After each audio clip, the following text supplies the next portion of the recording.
Part 5. The Ones Who Didn't Sleep and What They Became.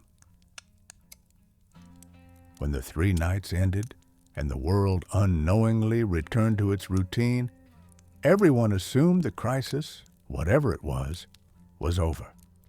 They were wrong. The most frightening consequences always come after the event, when the world has already convinced itself that nothing happened at all. The first signs appeared in people like Jonas, but the world didn't notice because the world didn't know where to look. On paper, the ones who didn't sleep, the sleepless, were anomalies, statistical outliers, a fraction of a fraction, barely enough to study, but they shared something deeper than wakefulness, something the division couldn't hide, something they couldn't fix. They were changing, not mentally, not emotionally. Physically, the first change affected their shadows. Shadows are simple things, predictable. They follow the body. They obey the light. But the shadows of the sleepless began to misbehave. Some detached subtly from their owners, lagging half a second behind every movement. Others stretched unnaturally along walls and floors, even when the light source didn't justify it. Some bent at angles the human body couldn't form. A shadow should be a mirror. These shadows were beginning to look like something else entirely. I interviewed a man named Marcus, a teacher from Hamburg, who woke during the second night, much like I did. For weeks after the event, he felt off, unsettled, like something behind him was watching him through his own outline. He noticed the shadow change when he brushed his teeth one morning. He leaned forward and his reflection moved normally, but his shadow stayed perfectly straight, frozen. When he backed away, the shadow followed, but not with his steps. It dragged itself across the wall as if reluctant to obey. Another sleepless woman, Leanne from Ohio, complained that her reflection delayed when she blinked.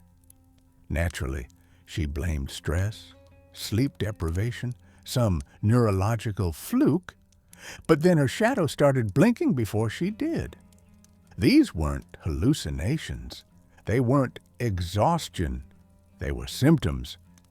I compiled over 100 similar accounts from the sleepless, people from every continent, every climate, every demographic, and every case followed the same progression. Phase 1, shadow drift. Phase 2, reflection delay. Phase 3, emotional detachment. Phase 4, auditory interference. Phase 5, breakdown of body-mind connection. Let me explain these. Phase 1, shadow drift. The shadow begins to detach subtly from the body's movement. This can last days or hours. The sleepless describe feeling observed by an extra presence in the room. Phase 2, reflection delay. The reflection begins reacting fractionally too late or too early. One sleepless survivor claimed her reflection shook its head no, while she was nodding yes. She moved out of her apartment that day. It didn't help. Phase 3, emotional detachment. The sleepless lose the ability to react normally. They describe their emotions as muted, as if someone dimmed a dial in my head. Grandfather voice note, child. This is where the human mind starts realizing it's no longer alone inside its own skull. Phase 4, auditory interference. This is when things get worse. The hum returns, not as an external noise, as an internal one. a low vibration behind the ears, resonating through the teeth and the spine. Some sleepless hear whispers layered beneath the hum, deep, slow, impossible whispers speaking through the bones. One sleepless man in Argentina told me, "It's not speaking to me. It's speaking inside me, like my body is the echo chamber." Phase 5. Breakdown. Most sleepless don't make it this far. The few who do don't stay human. I've seen video footage of one such case, secretly recorded by a daughter who didn't understand what was happening to her father. He was sitting in a chair, unmoving. His shadow stretched across the floor like a stain, reaching almost twice the normal length. As she circled him, calling his name, the shadow turned before he did.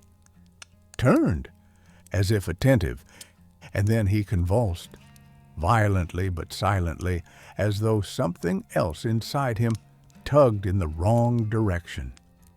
His spine bent backward, his head jerked. A horrible wet crack echoed through the room. But what disturbed me most wasn't the physical transformation. It was the expression on his face. He wasn't screaming. He wasn't in pain. He looked empty, calm, as if whatever once lived behind his eyes had stepped out for a moment, leaving the body to twist under new direction. And when it was over, he didn't collapse. He stood up. His daughter ran. She survived because she fled. I've heard the trembling in her voice during the interviews. She said, "He didn't walk like my father. He walked like the thing that visited him during the 3 nights finally decided to see how the body fit." These cases weren't isolated. Similar transformations appeared in rural India, in a village in Belarus, in a small town in Canada, and in a refugee camp outside Tripoli. The division suppressed nearly all of it, but they couldn't suppress the fact that every sleepless person shared identical neurological changes. You know what the imaging showed? Not trauma, not seizures, reconfiguration, as if something had overwritten part of their neural architecture. A mind replaced piece by piece, a shadow replaced piece by piece, a human replaced piece by piece. And if that doesn't terrify you yet, it should, because the sleepless weren't the only ones being changed. We were too. We just didn't wake up in time to witness the process. Now let me ask you something before we move on. If the ones who stayed awake became wrong, what do you think happened to the rest of us while we slept through all 3 nights? Move closer to the fire, child. Part 6 reveals the purpose of the event and the message hidden in the hum.